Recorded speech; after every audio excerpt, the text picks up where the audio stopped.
श्रीगुरुभ्यो नमः हरिः ओम् योऽन्तः प्रविश्य मम वाचमिमां प्रसप्तां सञ्जीवयत्यखिलशक्तिरस्वधाम्ना अन्यांश्च हस्तचरणश्रवणत्वगादीन् प्राणान् नमो भगवते पुरुषाय तुभ्यं भवति दुर्भावाद्यडमो कोऽपि वाग्मी जडमतिरविजन्तुः जायते प्राज्ञमौलिः सकलवचनचेतो देवता भारती सा मम वचसि दत्तां सन्निधिं मानसे च तपो विद्याविरक्त्यादिसद्गुणोघाकरानहं वादिराजगुरून् वन्दे हयग्रीवपदाश्रयान् पूज्याय राघवेन्द्राय सत्यधर्मर्ताय च भजतां कल्पवृक्षाय नमतां कामधेनवे ब्रह्मचर्य हरिप्रेतसविद्यावादशालिनः इष्टदान् कष्टहर्तॄन्नः विद्यामान्यान् मुनीन् नमः श्रीगुरुभ्यो नमः ईशावास्यमिदं सर्वं यत्किञ्च जगत्यां जगत् तेन त्यक्तेन भुञ्जीताः आकृतकस्य सिद्धनम् श्रीगुरुभ्यो नमः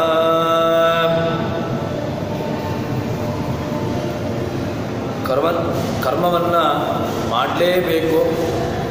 ಕರ್ಮವನ್ನು ಬಿಟ್ಟು ಯಾವೊಬ್ಬ ಜೀವರಾಶಿಗಳು ಕೂಡ ಇರಲಿಕ್ಕಾಗೋದಿಲ್ಲ ಎಂಬುದನ್ನು ಉಪನಿಷತ್ತು ತಿಳಿಸಿಕೊಡ್ತದೆ. ಒಂದು ವೇಳೆ ಆ ಕರ್ಮವನ್ನು ಮಾಡದೇ ಇದ್ದ ಅಂತಾದರೆ ಆ ಮಾಡದೇ ಇರುವಿಕೆ ಕರ್ಮದ ಚಕ್ರವನ್ನು ಅವನು ಒಂದು ನಿಲ್ಲಿಸಿದಂತಹ ದೋಷಕ್ಕೆ ಪಾತ್ರನಾಗ್ತಾನೆ. ಅದಕ್ಕೋಸ್ಕರವಾಗಿ ಎಲ್ಲರಿಗೂ ಕೂಡ, ಜ್ಞಾನಿಗೂ ಅಜ್ಞಾನಿಗೂ ಇಬ್ಬರಿಗೂ ಕೂಡ ಆ ಕರ್ಮವನ್ನು ಮಾಡಲೇಬೇಕು ಎಂಬುದಾಗಿ ಉಪನಿಷತ್ತು ತಿಳಿಸಿಕೊಟ್ಟಿತು. ತದನಂತರದಲ್ಲಿ ಮೂರನೆಯ ಮಂತ್ರದಲ್ಲಿ ಹೇಳ್ತಾರೆ, ಜ್ಞಾನಿಯು ಅಜ್ಞಾನಿಯು ಕರ್ಮವನ್ನು ಮಾಡ್ತಾನೆ. ಅಜ್ಞಾನಿ ಮಾಡಿರತಕ್ಕಂತಹ ಕರ್ಮ ಅದು ಅವನ ಅನುಭವಿಸಬೇಕು ಅಥವಾ ಅವನಲ್ಲಿರ್ತಕ್ಕಂತಹ ದೋಷಗಳಿಗೆ ಅದು ಪೂರಕ, ಹೀಗೆಲ್ಲ ಹೇಳಿದರು. ಜ್ಞಾನಿ ಮಾಡಿರತಕ್ಕಂತಹ ಕರ್ಮ ಅದು ಏನಾಗ್ತದೆ ಅಂತಂದರೆ, ಅವನು ಮಾಡಿರತಕ್ಕಂತಹ ಕರ್ಮ ಅದು ಆನಂದದ ಮುಕ್ತಿಯಲ್ಲಿ ಆನಂದದ ಹ್ರಾಸವಾಗ್ತದೆ ಅಂತ ಹೇಳ್ತಾರೆ. ತಾನು ಆನಂದವನ್ನು ಏನು ಅನುಭವಿಸಬೇಕೋ ಆ ಆನಂದದ ಹ್ರಾಸ ಆಗದೆ ಅಂತ ಉಪನಿಷತ್ತು ನಮಗೆ ತಿಳಿಸಿಕೊಡ್ತದೆ. ತದನಂತರದಲ್ಲಿ ಉಪನಿಷತ್ತು ಮುಂದಿನ ಮಂತ್ರವನ್ನು ಹೇಳುವಾಗ, ಅಸುರ್ಯ ನಾಮತೆ ಲೋಕ ಅಂಧೇನ ತಮಸಾವೃತಾಃ ಕಾಂಸ್ತೆ ಪ್ರೇತ್ಯಾಭಿಗಚ್ಚಂತಿ ಏಕೆ ಚಾತ್ಮಹನೋ ಜನಾಃ. ಹೇಳ್ತಾರೆ, ಅಸುರ್ಯ ನಾಮತೆ ಲೋಕಾಃ, ಯಾರು ಪರಮಾತ್ಮನ ಭಗವಂತನ ಜ್ಞಾನವನ್ನು ತಿಳಿದುಕೊಳ್ಳೋದಿಲ್ಲ ಅಥವಾ ಆ ಜ್ಞಾನದಲ್ಲಿ ಆಸಕ್ತಿಯನ್ನು ಯಾರು ಇಟ್ಟುಕೊಳ್ಳೋದಿಲ್ಲ, ಅವನಿಗೇನಾಗಿದೆ ಅಂದರೆ ಪರಮಾತ್ಮನನ್ನು ತಿಳಿದುಕೊಳ್ಳದೇ ಇರತಕ್ಕಂತಹದ್ರಿಂದಾಗಿ ಆಗತಕ್ಕಂತಹದ್ದು ಏನು ಅಂತ ಕೇಳಿದರೆ ಅದಕ್ಕೆ ಉತ್ತರವನ್ನು ಉಪನಿಷತ್ತು ಕೊಡ್ತದೆ. ಅಸುರ್ಯ ನಾಮತೆ ಲೋಕಾಃ, ಆ ಪರಮಾತ್ಮನ ಭಗವಂತನ ಸ್ವರೂಪವನ್ನು ತಿಳಿದುಕೊಳ್ಳದೇ ಇರತಕ್ಕಂತಹದ್ದು, ಇನ್ನೊಂದು ವಿಪರೀತವಾಗಿ ತಿಳ್ಕೊಳ್ಳುವಂತಹದ್ದು. ಭಗವಂತನನ್ನು ಯಾವ ರೀತಿಯಾಗಿ ತಿಳ್ಕೊಳ್ಳಬೇಕೋ ಆ ರೀತಿಯಾಗಿ ತಿಳಿದುಕೊಳ್ಳುವುದಕ್ಕಿಂತ ಭಿನ್ನವಾಗಿ, ಅಂದರೆ ಅದಕ್ಕಿಂತ ಪರಮಾತ್ಮನಲ್ಲಿ ಗುಣಗಳಿದೆ ಅಂತ ತಿಳ್ಕೊಳ್ಬೇಕು, ಪರಮಾತ್ಮನು ದೋಷದಿಂದ ದೂರ ಅಂತ ತಿಳ್ಕೊಳ್ಬೇಕು, ಪರಮಾತ್ಮ ಜನ್ಯ ಹುಟ್ಟು ಸಾವು ಇದೆಲ್ಲದಕ್ಕಿಂತಲೂ ಕೂಡ ಮೀರಿರತಕ್ಕಂಥರು ಅಂತ ತಿಳ್ಕೊಳ್ಬೇಕು. ಇನ್ನು ಭಗವಂತ ಸದಾ ಕಾಲದಲ್ಲೂ ಕೂಡ ಲಕ್ಷ್ಮಿಯ ಜೊತೆಗೇ ಇರ್ತಾನೆ ಅಂತ ತಿಳ್ಕೊಳ್ಬೇಕು. ಇದೆಲ್ಲವೂ ಕೂಡ ಭಗವಂತನನ್ನು ತಿಳ್ಕೊಳ್ಬೇಕಾಗಿರತಕ್ಕಂತಹ ವಿಧಾನಗಳು. ಇದರಲ್ಲಿ ವ್ಯತಿರಿಕ್ತವಾಗಿ ತಿಳ್ಕೊಳ್ಳುವಂತಹದ್ದು ಭಗವಂತನಿಗೆ ದೋಷ ಉಂಟು ಅಂತ ತಿಳ್ಕೊಳ್ಳೋದು, ಭಗವಂತನಲ್ಲಿ ಭಗವಂತ ನಮ್ಮಂತೇನೆ ಹುಟ್ಟುತ್ತಾನೆ ಎಂದು ತಿಳ್ಕೊಳ್ಳೋದು, ಇನ್ನು ಭಗವಂತನಿಗೆ ದೋಷಗಳೇ ಗುಣಗಳು ಕಿಂಚಿತ್ತೂ ಇಲ್ಲ ಅಂತ ತಿಳ್ಕೊಳ್ಳೋದು, ಇನ್ನು ಭಗವಂತನೂ ಕೂಡ ನಮ್ಮ ಹಾಗೇನೆ ಅವನನ್ನು ಒಬ್ಬ ಸಾಮಾನ್ಯವಾಗಿರತಕ್ಕಂತಹ ಜೀವರಾಶಿ ಎಂಬುದಾಗಿ ತಿಳ್ಕೊಳ್ಳುವಂತಹದ್ದು.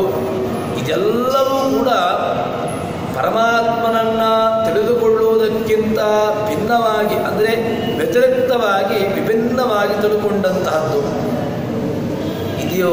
ಇದರಲ್ಲಿ ಯಥಾರ್ಥವಾಗಿ ಯಾರು ತಿಳ್ಕೊಂಡ ಅಂದರೆ ಭಗವಂತನನ್ನು ಸರ್ವೋತ್ತಮತ್ವೇನ, ಗುಣಪೂರ್ಣತ್ವೇನ, ದೋಷ ದೂರತ್ವೇನ ಎಲ್ಲ ರೀತಿಯಲ್ಲೂ ಕೂಡ ಯಾರು ತಿಳ್ಕೊಳ್ಳುತ್ತಾನೆ ಅವನು ಏನಾಗ್ತಾನೆ ಅಂತ ಕೇಳಿದ್ರೆ ಅಂಧೇನ, ಅವನಿಗೆ ಒಳ್ಳೆಯ ಆ ಭಗವಂತನನ್ನು ಯಥಾರ್ಥವಾಗಿ ತಿಳ್ಕೊಂಡದ್ದರ ಫಲವಾಗಿ ಅವನಿಗೆ ಭಗವಂತನ ಲೋಕವಾಗ್ತದೆ. ಇನ್ನು ಯಾರು ವ್ಯತಿರಿಕ್ತವಾಗಿ ಭಗವಂತನನ್ನು ವಿಭಿನ್ನವಾಗಿ ಅಥವಾ ಗುಣಕ್ಕಿಂತ ವಿಭಿನ್ನವಾಗಿ ತಿಳ್ಕೊಂಡಿರತಕ್ಕಂತಹ ವ್ಯಕ್ತಿಗಳು ಅವರೆಲ್ಲರೂ ಕೂಡ ಅವರು ತಮಸ್ಸನ್ನು, ತಾವು ಈ ಜೀವನವನ್ನು ಮುಗಿಸಿದ ಮೇಲೆ ಅವರು ಅಂಧತಮಸ್ಸನ್ನು ಹೊಂದುತ್ತಾರೆ ಎಂಬುದಾಗಿ ಉಪನಿಷತ್ತು ಹೇಳ್ತದೆ. ಯಾಕೆ ಅಂತ ಕೇಳಿದ್ರೆ ಅಸದುಪಾಸನೆಯ, ಯಾರು ಅಸತ್ವೋಪಾಸನೆಯನ್ನು ಮಾಡಿದ್ರು, ಭಗವಂತನನ್ನು ಸತ್ವೇನ ಉಪಾಸನೆ ಮಾಡಬೇಕು, ಭಗವಂತನನ್ನು ಗುಣಪೂರ್ಣತ್ವೇನ ಉಪಾಸನೆ ಮಾಡಬೇಕು, ಭಗವಂತನನ್ನು ಎಲ್ಲ ರೀತಿಯಾಗಿರತಕ್ಕಂತಹ ಉಪಾಸನೆಯನ್ನು ಮಾಡಿಕೊಳ್ಳಬೇಕು. ಆದರೆ ಯಾರು ಈ ವ್ಯತಿರಿಕ್ತವಾಗಿ ಎಲ್ಲ ವಿರುದ್ಧವಾಗಿ ಯಾರು ಉಪಾಸನೆಯನ್ನು ಮಾಡಿದ್ರು, ಆ ಉಪಾಸನೆ ಅಸದುಪಾಸನೆಯನ್ನು ಮಾಡಿದ್ದರ ಫಲವಾಗಿ ಅವರು ತಾಂಸ್ತೆ ಪ್ರೇತ್ಯಾಭಿಗಚ್ಚಂತಿ, ಪ್ರೇತ್ಯ ಈ ಜೀವನವನ್ನು ಮುಗಿಸಿದ ಮೇಲೆ ಅವರು ಆ ಅಸದುಪಾಸನೆಯಿಂದಾಗಿ ಭಗವಂತನನ್ನು ವಿಪರೀತವಾಗಿ ತಿಳಿದುಕೊಂಡದ್ದರ ಫಲವಾಗಿ ಅವರಿಗೆ ತಮಸ್ಸು ಅವರಿಗೆ ಆಗ್ತದೆ ಎಂಬುದಾಗಿ ಉಪನಿಷತ್ತು ಹೇಳ್ತದೆ.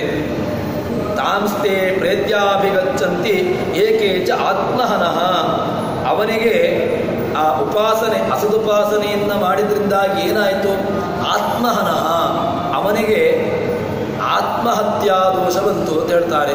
ಯಾಕೆ?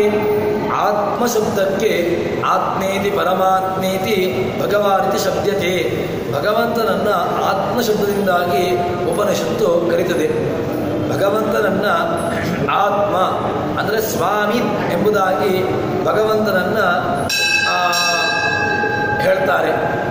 ಇಲ್ಲಿ ಈ ಆತ್ಮಹನಃ, ಯಾರು ಭಗವಂತನನ್ನು ಆತ್ಮಹನಃ, ಭಗವಂತನನ್ನು ಸರ್ವೋತ್ತಮತ್ವೇನ ತಿಳ್ಕೊಳ್ಳದೆ ಭಗವಂತನನ್ನು ಸಾಧಾರಣ ಸಾಮಾನ್ಯ ಜೀವಾಂತ ಎಂಬುದಾಗಿ ತಿಳ್ಕೊಂಡು ಗುಣಪೂರ್ಣತ್ವ ವಿಭಿನ್ನವಾಗಿ ಗುಣಪೂರ್ಣತ್ವ ರಹಿತವಾಗಿ ಹೀಗೆ ಯಾರು ಅವರನ್ನು ತಿಳ್ಕೊಳ್ತಾರೆ ಅದರ ಫಲವಾಗಿ ಏನಾಗ್ತದೆ ಅಂತ ಕೇಳಿದರೆ ಅವನು ತಾಂಸ್ತೆ ಪ್ರೇತ್ಯಾಭಿಗಚ್ಚಂತಿ ಆತ್ಮಹನಃ ಜನಾಃ ಅಂಧೇನ ತಮಸಾವೃತಾಃ. ತಮಸ್ಸು ಈ ಏನು ಗಾಢವಾಗಿರತಕ್ಕಂತಹ ಅಂಧಕಾರ, ಈ ಅಂಧಕಾರದಿಂದಾಗಿ ಉಳ್ಳಂತಹ ಜೀವನವನ್ನು ಅಂದರೆ ತಮಸ್ಸನ್ನು ಅಂತಹ ಜೀವರಾಶಿಗಳು ಹೊಂದುತ್ತಾರೆ ಎಂಬುದಾಗಿ ಉಪನಿಷತ್ತು ನಮಗೆ ಹೇಳ್ತದೆ. ಈಗ ಅಸುರ್ಯಾ ಅಂತ ಹೇಳಿಕೊಂಡು ಅಸುರ್ಯಾ ನಾಮತೆ ಲೋಕಾ ಅಂತ ಉಪನಿಷತ್ತು ಹೇಳಿದೆ. ಏನು ಅಸುರ್ಯ ಅಂತ ಹೇಳಿದ್ರೆ ಸುಷ್ಟು ರಮಣ ವಿರುದ್ಧತ್ವಾತ್ ಅಸುರಾಣ ಪ್ರಾಪ್ಯತ್ವಾತ್ ಅಸುರ್ಯಾ. ಯಾಕೆ ಅಸುರ್ಯಾ ಅಂತ ಹೇಳಿದ್ದು? ಅಲ್ಲಿ ಆನಂದ ಎಂಬುದು ಇಲ್ಲ, ಸುಖ ಎಂಬುದು ಇಲ್ಲ. ಯಾರು ಆತ್ಮಹನರು ಇದ್ದಾರೆ ಅಂದರೆ ಭಗವಂತನನ್ನು ಇಲ್ಲ ಅಂತ ಹೇಳುವಂತಹದ್ದು, ಭಗವಂತನನ್ನು ಸಾಧಾರಣ ತಿಳ್ಕೊಳ್ಳುವಂತಹದ್ದು, ಅಥವಾ ನಾನೇ ಈ ರೀತಿಯಾಗಿರ್ತಕ್ಕಂತಹ ವಿರುದ್ಧವಾಗಿರತಕ್ಕಂತಹ ಚಿಂತನೆಯನ್ನು ಯಾರು ಮಾಡ್ತಾರೆ ಅವರನ್ನು ಉಪನಿಷತ್ತು ಆತ್ಮಹನಃ ಅಂತ ಶಬ್ದದಿಂದ ಕರೆದಿದೆ. ಯಾರು ಆತ್ಮಹನರಿದ್ದಾರೆ, ಭಗವಂತನನ್ನು ಇಲ್ಲ ಅಂತ ಹೇಳತಕ್ಕಂಥವರು, ಹೊಂದಲಿಕ್ಕೆ ಯೋಗ್ಯವಾಗಿರತಕ್ಕಂತಹದ್ದು ಯಾವುದು? ಅಲ್ಲಿ ಕಿಂಚಿತ್ತೂ ಕೂಡ ಅಲ್ಲಿ ಸುಖವಿಲ್ಲ. ಸುಖ ಎಂಬುದು ಒಂದು ಸ್ವಲ್ಪವೂ ಕೂಡ ಸುಖದ ಸಂಬಂಧವೇ ಇಲ್ಲದೇ ಇರತಕ್ಕಂತಹದ್ದು. ಅಂತಹ ಲೋಕ, ಆ ಲೋಕವನ್ನು ಯಾರು ಹೋಗ್ತಾರೆ ಅಂತ ಕೇಳಿದ್ರೆ, ಈ ಭಗವಂತನನ್ನ ಇಲ್ಲ ಅಂತ ಹೇಳಿಕೊಂಡು, ಅಥವಾ ನಾನೇ ಅಂತ ಹೇಳಿಕೊಂಡು, ಅಥವಾ ನನ್ನಲ್ಲೇ ಗುಣಪೂರ್ಣತ್ವ ಅಂತ ಹೇಳಿಕೊಂಡು ಯಾರು ತಿಳ್ಕೊಳ್ಳುತ್ತಾರೆ, ಆ ರೀತಿಯಾಗಿ ತಿಳ್ಕೊಂಡವರು ಈ ರೀತಿಯಾಗಿರ್ತಕ್ಕಂತಹ ಲೋಕ ಯಾವುದು ಅಸುರಿಯ ಎಂಬಂತಹ ಲೋಕವನ್ನು ಅವರು ಹೊಂದುತ್ತಾರೆ ಎಂಬುದಾಗಿ ಉಪನಿಷತ್ತು ಹೇಳ್ತದೆ. ನಚರಮಂತ್ಯಹೋ ಅಸದುಪಾಸನಯ ಆತ್ಮಹನ. ನಚರಮಂತಿ ಅಸದುಪಾಸನಯ, ನೀನು ಅಸತ್ತಾಗಿ ಉಪಾಸನೆ ಮಾಡಿದ್ರೆ ಏನಾಗ್ತದೆ? ಅಸದುಪಾಸನಯ ಆತ್ಮಹನಃ, ಅಸತ್ತಾಗಿರತಕ್ಕಂತಹ ಉಪಾಸನೆಯನ್ನ ಮಾಡಿದ್ದರಿಂದಾಗಿಯೇ ನೀನು ಆತ್ಮಹನ.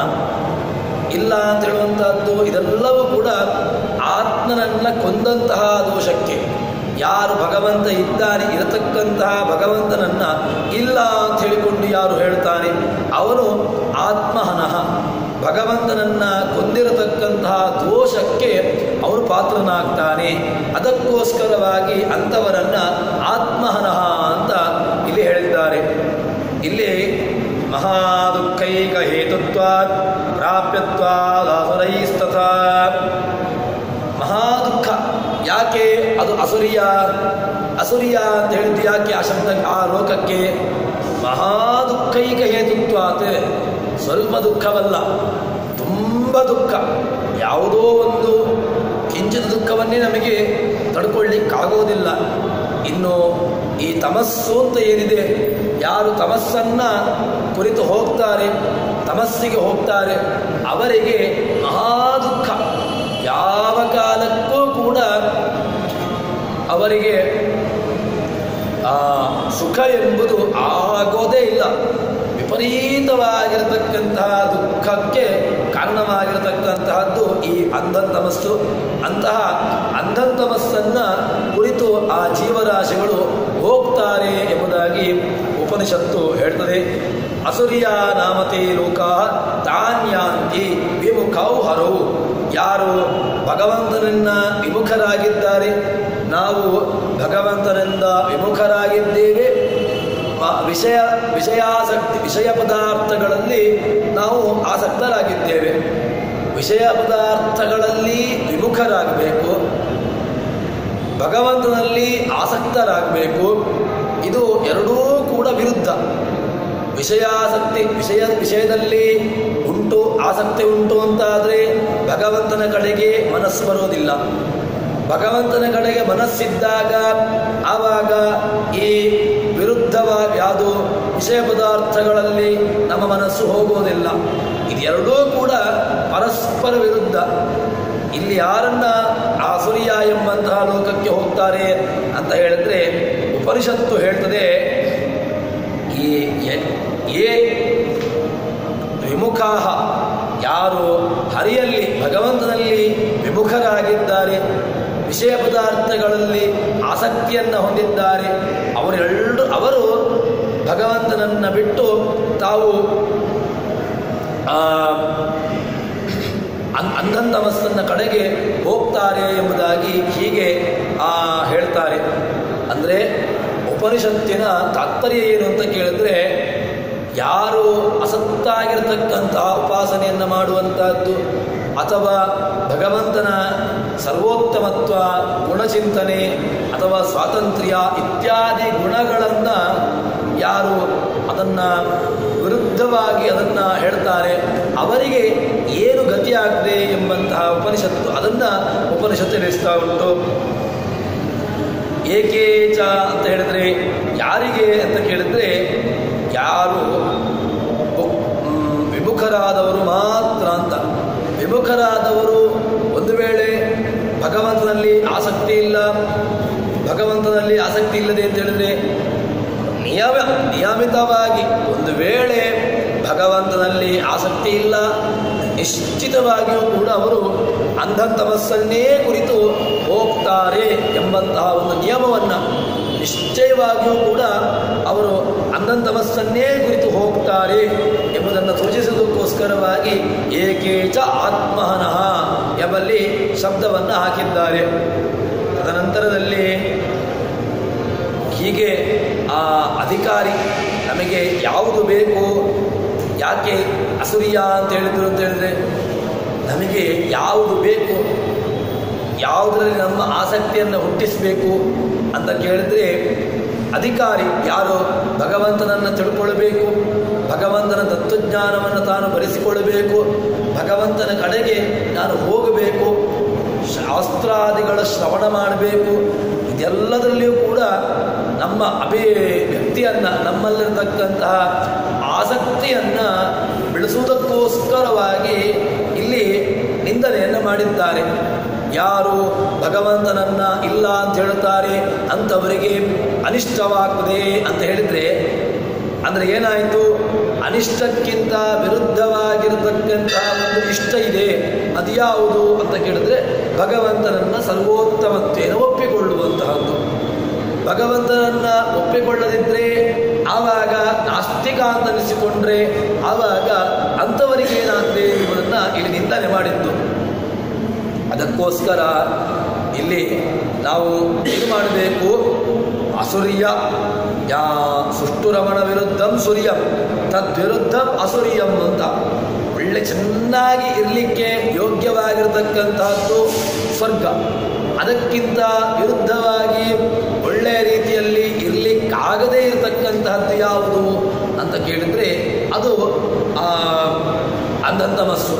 ಅದಕ್ಕೋಸ್ಕರ ಯಾರು ಅಧಿಕಾರಿಗಳಿದ್ದಾರೆ, ಯಾರು ತಾನು ಭಗವಂತನನ್ನು ತಿಳ್ಕೊಳ್ಳಬೇಕು, ಭಗವಂತನ ಲೋಕವನ್ನು ತಾನು ಹೋಗಬೇಕು ಎಂಬಂತಹ ಯಾರಿಗೆ ಇಚ್ಛೆ ಇದೆ ಅವರನ್ನು ಇಲ್ಲಿ ಹೇಳಿದ ಹಾಗಾಗ್ತದೆ ಎಂಬುದಾಗಿ ಇಲ್ಲಿ ಹೇಳ್ತಾರೆ.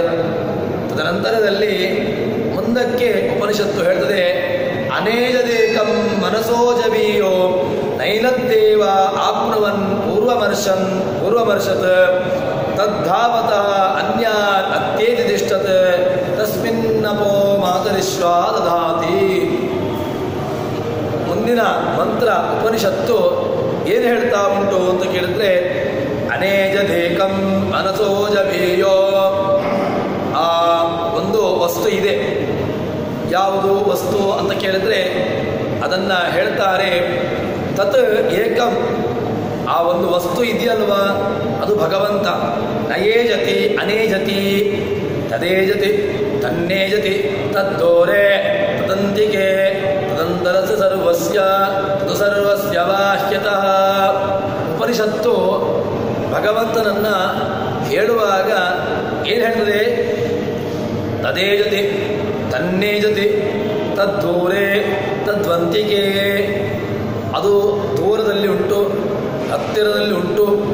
ಏಜತಿ ಏಜರ ಕಂಪನೆ, ಅದು ಇನ್ನೊಬ್ಬರನ್ನು ಕಂಪಿಸುವಂತೆ ಮಾಡುತ್ತದೆ, ತಾನು ಸ್ವಯಂ ಕಂಪಿಸ್ತದೆ. ಈ ರೀತಿಯಾಗಿ ಒಂದು ಉಪನಿಷತ್ತು ಹೇಳ್ತದೆ ಭಗವಂತನ ಬಗ್ಗೆ. ಆದರೆ ಇಲ್ಲಿ ಈಶಾವಾಸ್ಯ ಮಂತ್ರ ಹೇಳುವಾಗ ಅನೇಜದೇಕಂ ಆ ಒಂದು ವಸ್ತು ಉಂಟಲ್ವಾ ಅದು ಅನೇಜದೇಕಂ, ಅದು ಕಿಂಚಿತ್ತೂ ಕೂಡ ಭಯಪಡುವುದಿಲ್ಲ, ಯಾವ ರೀತಿಯಿಂದಲೂ ಕೂಡ ಅದು ಭಯವನ್ನು ಪಡುವುದಿಲ್ಲ. ಅನೇಜದೇಕಂ ಮನಸೋಜವೀಯೋ, ಅದು ಎಷ್ಟು ಮುಂದೆ ಇದೆ ಅಂತ ಕೇಳಿದ್ರೆ ಅದರ ವೇಗ ಅದು ಯಾವ ರೀತಿಯಾಗಿದೆ ಅಂತ ಕೇಳಿದ್ರೆ ಮನಸೋಜವೀಯೋ, ನಮ್ಮ ಮನಸ್ಸು ಅದು ದೇವರನ್ನೇ ಚಿಂತನೆ ಮಾಡ್ತಾ ಇರುವಾಗಲೂ ಕೂಡ ತಕ್ಷಣಕ್ಕೆ ನಮ್ಮ ಮನಸ್ಸು ಏನು ಮಾಡ್ತದೆ, ದೇವರನ್ನ ಚಿಂತನೆ ಮಾಡ್ತಾ ಉಂಟು ಅಂತ ನಮಗೆ ಅನಿಸ್ತದೆ. ಆದರೆ ಮನಸ್ಸು ದೇವರ ಚಿಂತನೆಯಲ್ಲಿ ಇರೋದಿಲ್ಲ. ಮತ್ತೇನು ಮಾಡ್ತಾ ಇರ್ತದೆ ಅಂತ ಕೇಳಿದ್ರೆ ನಮ್ಮ ಮನೆಯಲ್ಲಿ ಏನು ಅಡುಗೆ ಆಗ್ತಾ ಉಂಟು, ನಮ್ಮ ಮನೆಯಲ್ಲಿ ಇವತ್ತು ಏನು ಮಾಡಿದ್ದಾರೆ, ಅಥವಾ ಇವತ್ತಿನ ದಿವಸ ಎಲ್ಲಿಗೆ ಹೋಗ್ಬೋದು, ಅಥವಾ ಈ ರೀತಿಯಾಗಿ ನಾನು ಯಾವುದನ್ನು ತೆಗೆದುಕೊಳ್ಳಬೇಕು, ನನಗೆ ಬೇಕಾಗಿರತಕ್ಕಂತಹ ಪದಾರ್ಥಗಳನ್ನು ನಾನು ಯಾವುದು ತೆಗೆದುಕೊಳ್ಳಬೇಕು, ಈ ರೀತಿಯಾಗಿರತಕ್ಕಂತಹ ಚಿಂತನೆಯಲ್ಲಿ ನಮ್ಮ ಮನಸ್ಸು ತೊಡಗಿಕೊಂಡಿರ್ತದೆ. ಮನಸ್ಸು ಅದಕ್ಕೆ ಆ ಕೃಷ್ಣ ಭಗವದ್ಗೀತೆಯಲ್ಲಿ ಹೇಳುವಾಗ ಆ ವಿಪರೀತವಾಗಿ ಆ ವೇಗವುಳ್ಳಂತಹ ಮನಸ್ಸು ಯಾವುದು, ಒಂದು ವಸ್ತು ಯಾವುದು ಅಂತ ಕೇಳಿದ್ರೆ ಅದನ್ನ ಮನಸ್ಸು ಅಂತ ಹೇಳ್ತಾನೆ. ಯಾಕೆ? ಮನಸ್ಸು ಒಂದು ಕ್ಷಣ ಇದ್ದ ಹಾಗೆ ಮತ್ತೊಂದು ಕ್ಷಣ ಇರೋದಿಲ್ಲ.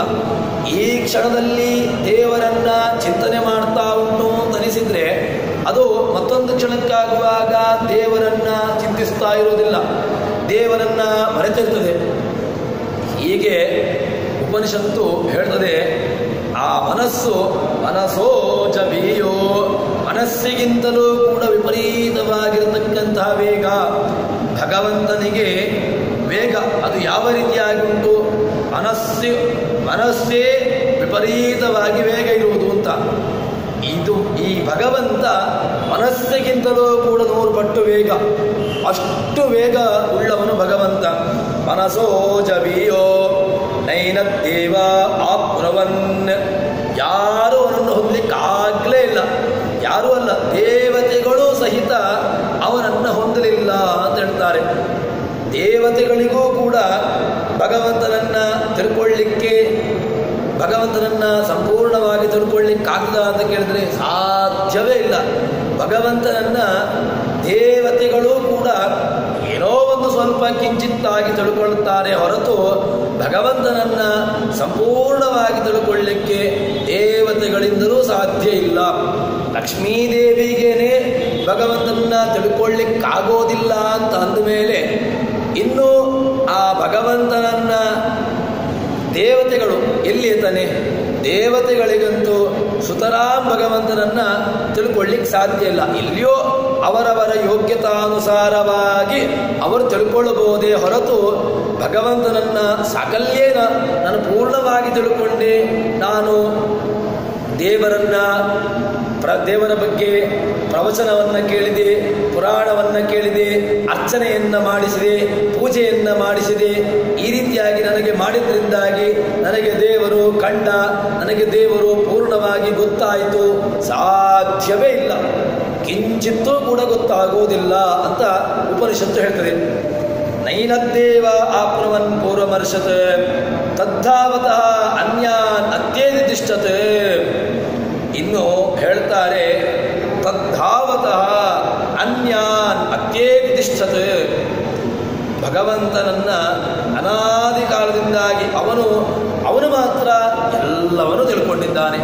ಭೂತ ಭವಿಷ್ಯತ್ ವರ್ತಮಾನ, ಎಲ್ಲಿ ಎಲ್ಲ ಕಾಲದಲ್ಲೂ ಕೂಡ ಎಲ್ಲ ವಸ್ತುಗಳ ಜ್ಞಾನವನ್ನು ಕೂಡ ಭಗವಂತ ತಿಳ್ಕೊಂಡಿದ್ದಾನೆ. ದೇವತೆಗಳು ಭಗವಂತನನ್ನ ತಿಳ್ಕೊಂಡಿಲ್ಲ, ಆದರೆ ಭಗವಂತ ಮಾತ್ರ ಭೂತ ಭವಿಷ್ಯತ್ ವರ್ತಮಾನ ಎಲ್ಲವನ್ನೂ ಕೂಡ ಏನು ತಿಳ್ಕೊಂಡಿದ್ದಾನೆ ಅಂತ ಹೇಳಿದ್ರೆ ಸ್ವಲ್ಪ ಸ್ವಲ್ಪ ತಿಳ್ಕೊಂಡಿದ್ದಾನೆ ಅಂತ ಹೇಳಿದ್ರೆ ಅಲ್ಲ, ಸಂಪೂರ್ಣವಾಗಿ ಅದರ ಪೂರ್ಣ ಜ್ಞಾನವನ್ನ ಭಗವಂತ ತಿಳ್ಕೊಂಡಿದ್ದಾನೆ ಅಂತ ಉಪನಿಷತ್ತು ಹೇಳ್ತದೆ. ತದ್ಧಾವತಃ ಅನ್ಯಾನ್ ಅತ್ಯೇದಿಷ್ಠತೆ. ಭಗವಂತ ಹೇಗಿದ್ದಾನೆ ಅಂತ ಕೇಳಿದ್ರೆ ತದ್ಧಾವತಃ ಓಡತಕ್ಕಂತಹ ಪದಾರ್ಥಗಳು ಯಾವುದೆಲ್ಲ ವೇಗವುಳ್ಳಂತಹ ಪದಾರ್ಥಗಳಿದೆಯೋ, ವೇಗವುಳ್ಳಂತಹ ದ್ರವ್ಯಗಳಿದೆಯೋ ಆ ಎಲ್ಲಕ್ಕಿಂತಲೂ ಕೂಡ ಇವನು ಒಂದು ಮುಂದೆ ಇದ್ದಾನೆ. ಯಾವುದು? ಇವನು ಇದ್ದಲ್ಲಿಯೇ ಇರ್ತಾನೆ. ಭಗವಂತನೂ ಕೂಡ ಮನಸ್ಸಿನ ಹಾಗೆ ಓಡ್ತಾ ಇರ್ತಾನೆ, ಮನಸ್ಸಿನ ಜೊತೆಗೆ ಓಡ್ತಾ ಇರ್ತಾನೆ ಇಲ್ಲ. ಅವನು ಮಾತ್ರ ತದ್ದಾವತ, ಯಾವುದೆಲ್ಲ ಓಡತಕ್ಕಂತಹ ಪದಾರ್ಥಗಳು ಅಂತಿದೆಯೋ ಅದೆಲ್ಲಕ್ಕಿಲ್ಲೂ ಕೂಡ ಇವನು ಭಗವಂತ ನಿಯಾಮಕನಾಗಿದ್ದಾನೆ, ಅವನು ತಾನಿರ್ತಾನಷ್ಟೇ. ಅನ್ಯ ಅತ್ಯೇದಿಷ್ಠತೆ, ಅದೆಲ್ಲಕ್ಕಿಂತಲೂ ಕೂಡ ಮಿಗಿಲಾಗಿ ಮೀರಿ ತಾನು ಉತ್ಕೃಷ್ಟನಾಗಿದ್ದಾನೆ ಅಂತ ಹೇಳ್ತಾರೆ. ಅನ್ಯ ಅತ್ಯೇದಿಷ್ಠತೆ ತಸ್ಮಿನ್ನಪೋ ಮಾದರಿಶ್ವಾ ದದಾತಿ. ಹೀಗೆ ವಾಯುದೇವರು ಏನು ಮಾಡ್ತಾರೆ? ಆ ಯಾವುದೆಲ್ಲ ಪದಾರ್ಥಗಳಿದೆಯೋ ತಾನು ಜೀವರುಗಳು ಮಾಡತಕ್ಕಂತಹ ಕೆಲಸಗಳು, ಜೀವರುಗಳು ಬೇರೆ ಬೇರೆ ಕರ್ಮಗಳನ್ನು ಮಾಡ್ತಾರೆ. ಆ ಎಲ್ಲ ಕರ್ಮಗಳನ್ನು ಕಾರ್ಯಗಳನ್ನು ಭಗವಂತನಿಗೆ ಅರ್ಪಿಸುವುದು ಯಾರು ಅಂತ ಕೇಳಿದ್ರೆ ತಸ್ಮಿನ್ ಅಪೋ ಅರಿಶ್ವಾದಧಾತಿ. ನಾವು ಕರ್ಮಾಂಗವನ್ನ ಮಾಡುವಾಗ ಕರಿಷ್ಯೆ ಅಂತ ಎಂಬುದಾಗಿ ಯಾಕೆ ನೀರನ್ನು ಬಿಡ್ತೇವೆ? ಯಾಕೆ ನಾವು ಹಾಲನ್ನು ಬಿಡಬಾರ್ದು? ಅಹಂ ಕರ್ಮ ಕರಿಷ್ಯೆ ಅಂತ ನೀರು ಬಿಡುವುದು ಯಾಕೆ? ಅಥವಾ ನೀರಿನ ಬದಲಿಗೆ ಹಾಲನ್ನು ಬಿಡುವಂತಹದ್ದು, ಅಥವಾ ಜೇನುತುಪ್ಪದಲ್ಲಿ ಕರಿಷ್ಯೆ ಅಂತ ಮಾಡುವಂತಹದ್ದು, ಅಥವಾ ಮೊಸರಿನಲ್ಲಿ ನಾನು ಕರಿಷ್ಯೆ ಅಂತ ನಾವು ದ್ರವೇನು ಆ ಕರ್ಮಾದಿಗಳನ್ನು ಮಾಡ್ಬೋದಲ್ವಾ ಅಂತ ಹೇಳಿದ್ರೆ, ಕರಿಷ್ಯೆ ಅಂತ ಹೇಳಿದ್ದಕ್ಕೆ ಯಾಕೆ ನಾವು ನೀರಿನಲ್ಲಿಯೇ ಎಲ್ಲ ಕರ್ಮಗಳನ್ನು ನಾವು ಸಂಧ್ಯಾವಂದನೆಯನ್ನು ಮಾಡುವಾಗಲಿ ಅಥವಾ ಹೋಮಾದಿಗಳನ್ನು ಮಾಡುವಾಗಲಿ ಅಥವಾ ಇನ್ನಿತರ ಯಾವುದೇ ಒಂದು ಕರ್ಮಾಂಗವನ್ನು ಮಾಡುವಾಗ ಕರಿಷ್ಯೆ ಅಂತ ಹೇಳಿಕೊಂಡು ನೀರನ್ನು ಬಿಡಿ ಅಂತ ಹೇಳ್ತೇವೆ. ಯಾಕೆ ಅಂತ ಕೇಳಿದ್ರೆ, ಕರ್ಮದ ಸಾಕ್ಷಿಯಾಗಿ ಯಾರಿರ್ತಾರೆ ಅಂತ ಕೇಳಿದ್ರೆ ಆ ನೀರಿನ ಅಭಿಮಾನಿಯಾಗಿರ್ತಕ್ಕಂಥ ಮುಖ್ಯ ಪ್ರಾಣದೇವರಿರ್ತಾರೆ. ಮುಖ್ಯ ಪ್ರಾಣದೇವರು ಆ ಕರ್ಮವನ್ನ ಸಾಕ್ಷಿಯಾಗಿ ನೋಡಿಕೊಳ್ತಾರೆ ಅಂತ ಹೇಳ್ತಾರೆ.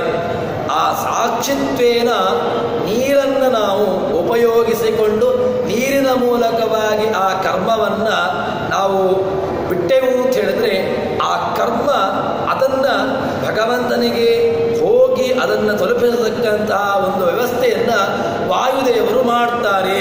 ಅದಕ್ಕೋಸ್ಕರವಾಗಿ ಎಲ್ಲ ಕರ್ಮಗಳಲ್ಲಿಯೂ ಕೂಡ ನಾವು ಸಂಧ್ಯಾವಂದನೆಯಿಂದ ಹೇಳಿಕೊಂಡು ನಮ್ಮ ಕಾಮ್ಯ ಕರ್ಮಗಳು ಅಥವಾ ನಮ್ಮ ನಿಷ್ಕಾಮ ಕರ್ಮಗಳು.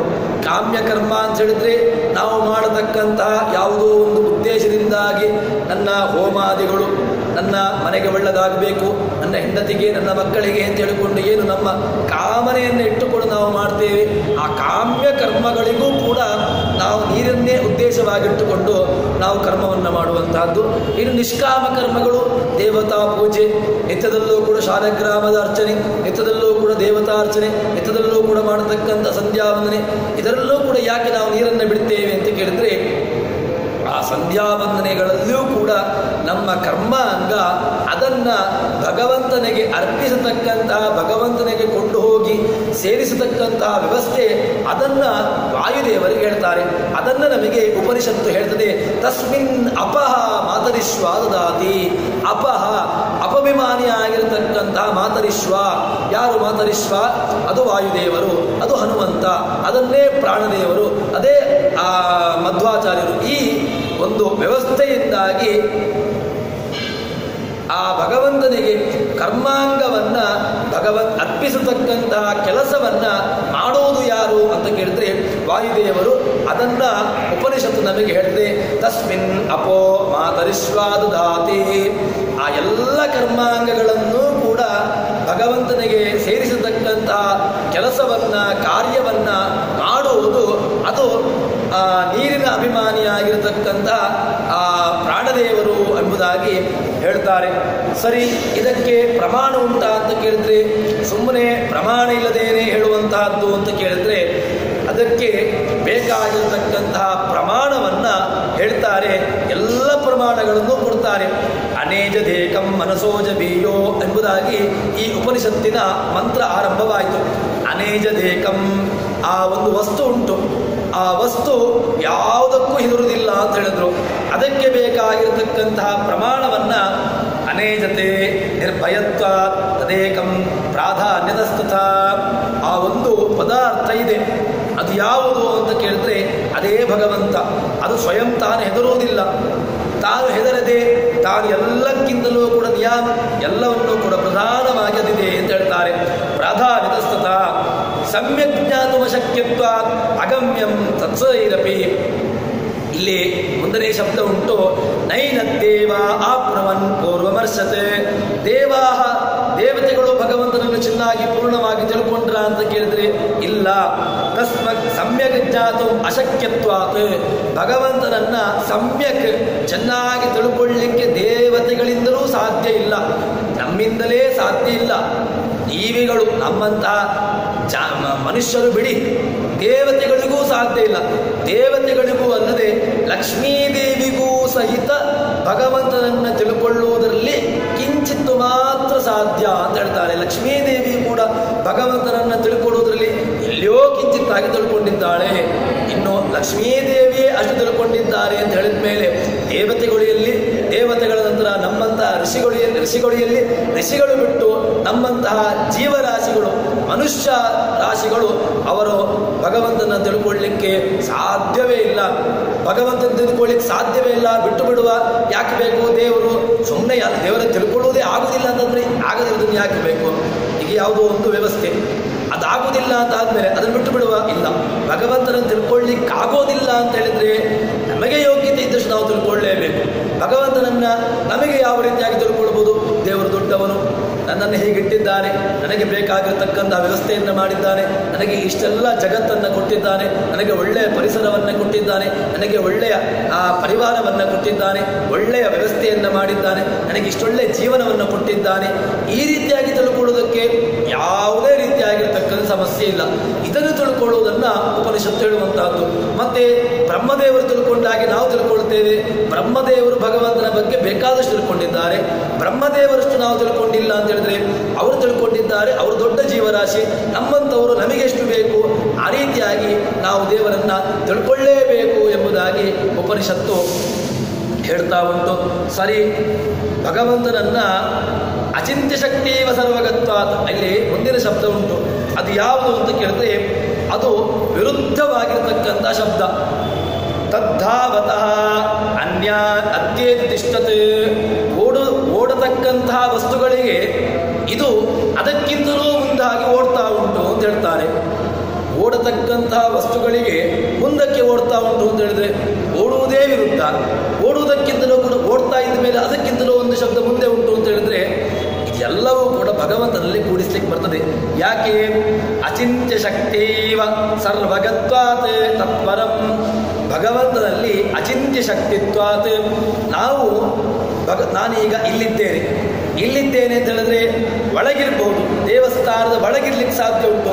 ನಾನು ದೇವಸ್ಥಾನದ ಹೊರಗಿರ್ಲಿಕ್ಕೆ ಸಾಧ್ಯ ಉಂಟಾ ಅಂತ ಹೇಳಿದ್ರೆ ಇಲ್ಲ. ಏಕಕಾಲದಲ್ಲಿ ಒಳಗಿರುವಿಕೆ ಹೊರಗಿರುವಿಕೆ ನಮ್ಮಲ್ಲಿ ವಿರುದ್ಧ. ಒಂದ ಒಳಗಿರಬೇಕು, ಒಂದ ಹೊರಗಿರಬೇಕು. ಹೊರಗಿದ್ದಾನೆ ಅಂತ ಆದರೆ ದೇವಸ್ಥಾನದ ಒಳಗಿರ್ಲಿಕ್ಕೆ ಸಾಧ್ಯ ಇಲ್ಲ. ದೇವಸ್ಥಾನದ ಹೊರಗಿದ್ದಾನೆ ಅಂತ ಆದರೆ ಅವನು ಒಳಗಿರ್ಲಿಕ್ಕೆ ಸಾಧ್ಯ ಇಲ್ಲ. ಹೀಗೆ ಪರಸ್ಪರ ವಿರುದ್ಧವಾಗಿರತಕ್ಕಂತಹದ್ದು. ಆದರೆ ಇದನ್ನ ಭಗವಂತನಿಗೆ ಕೂಡಿಸ್ಬೋದು. ಹೇಗೆ ಕೂಡಿಸ್ತೀರಿ? ಭಗವಂತನಲ್ಲಿ ವಿರುದ್ಧ ಧರ್ಮಾಧಿಕರಣತ್ವವನ್ನು ಹೇಳಲಿಕ್ಕೆ ಬರ್ತದೆ. ಯಾಕೆ?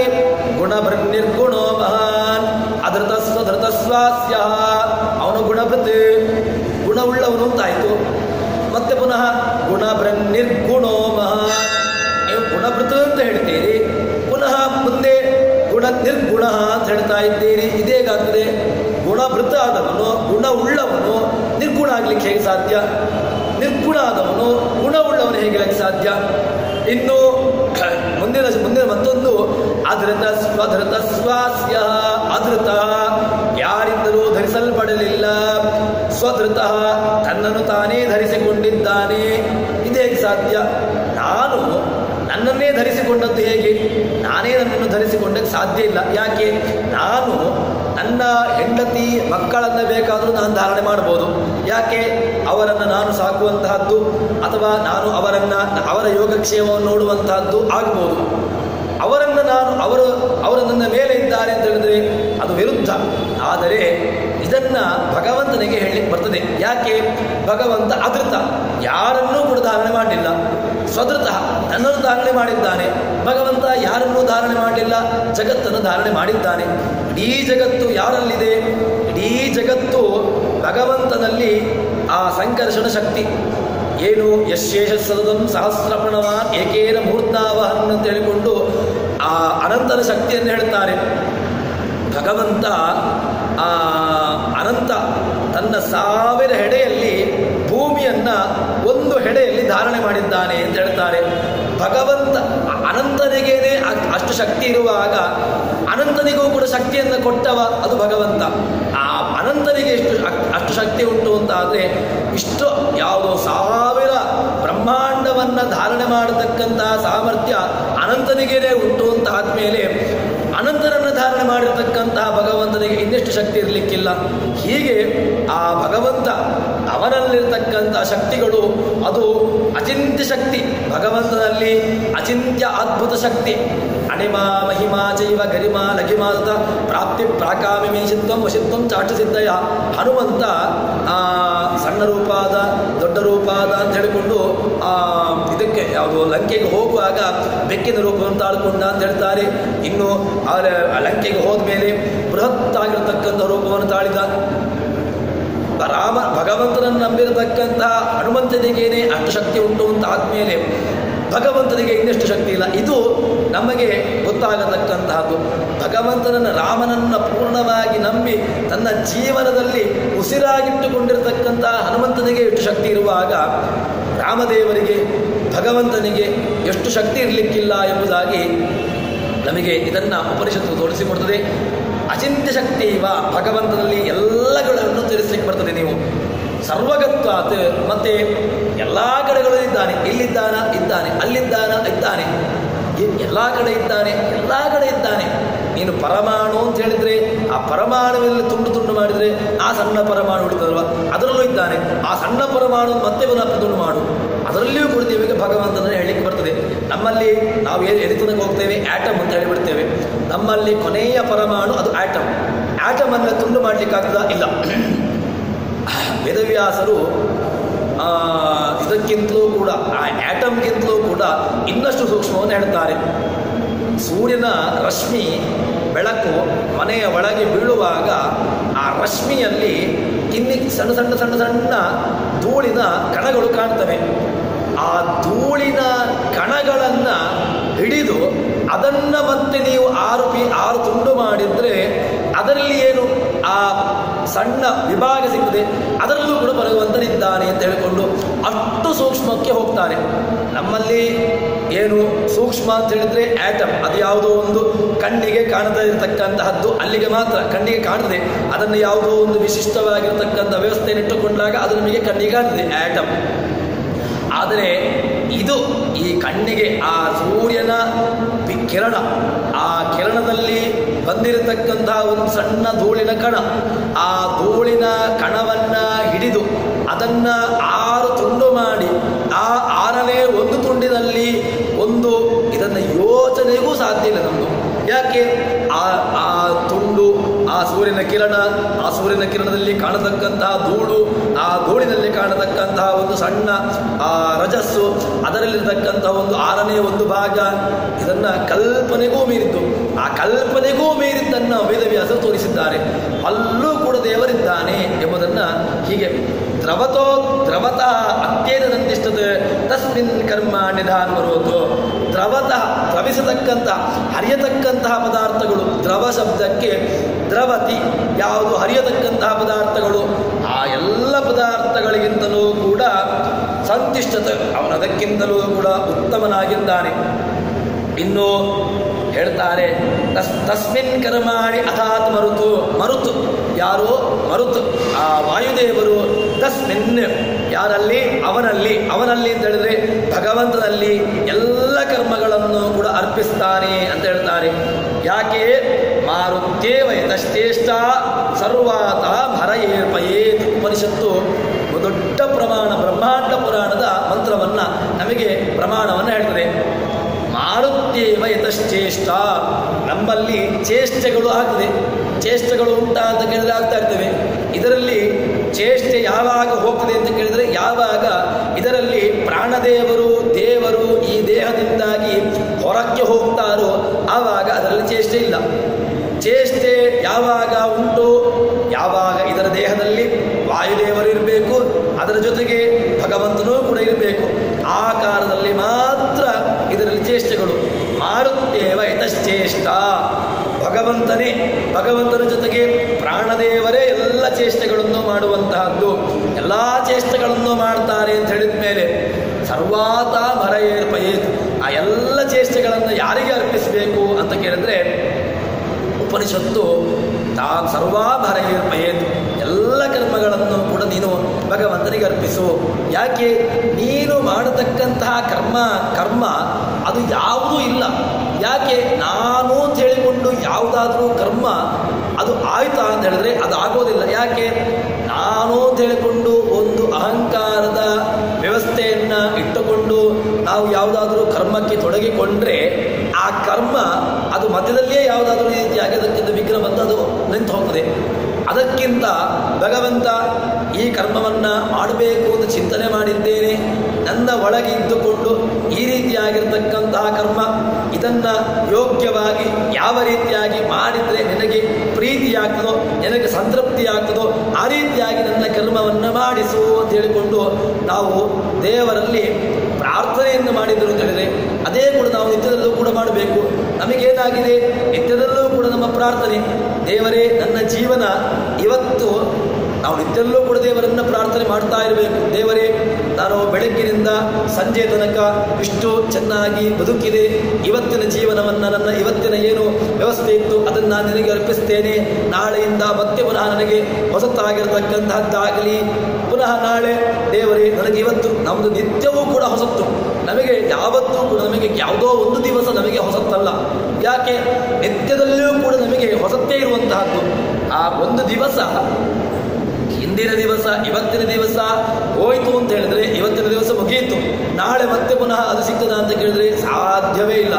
ಆದರೆ ಭಗವಂತನಿಗೆ ನಾವು ಇದನ್ನು ಭಗವಂತ ನನಗೆ ಇವತ್ತಿನ ಏನು ನನ್ನ ಕರ್ಮಾಂಗ ಇತ್ತು ಅದನ್ನು ನಾನು ನಿನಗೆ ಅರ್ಪಿಸ್ತಾ ಇದ್ದೇನೆ, ನಾಳೆಯಿಂದ ಮತ್ತೆ ಪುನಃ ನನಗೆ ಹೊಸತಾಗಿರ್ತಕ್ಕಂಥದ್ರಲ್ಲಿ ಪ್ರೇರೇಪಣೆ ಮಾಡು, ಮುಂದೆ ಮತ್ತೆ ಪುನಃ ಭಗವಂತ ನನಗೆ ಮತ್ತೆ ಪುನಃ ಪ್ರೇರೇಪಣೆಯನ್ನು ಮಾಡು ಎಂಬುದಾಗಿ ಭಗವಂತನ ಚಿಂತನೆಯಲ್ಲಿ ನಮ್ಮ ಬದುಕಿದೆವು ಅಂತ ಹೇಳಿದ್ರೆ ಇದೇ ದೊಡ್ಡ ಪೂಜೆ.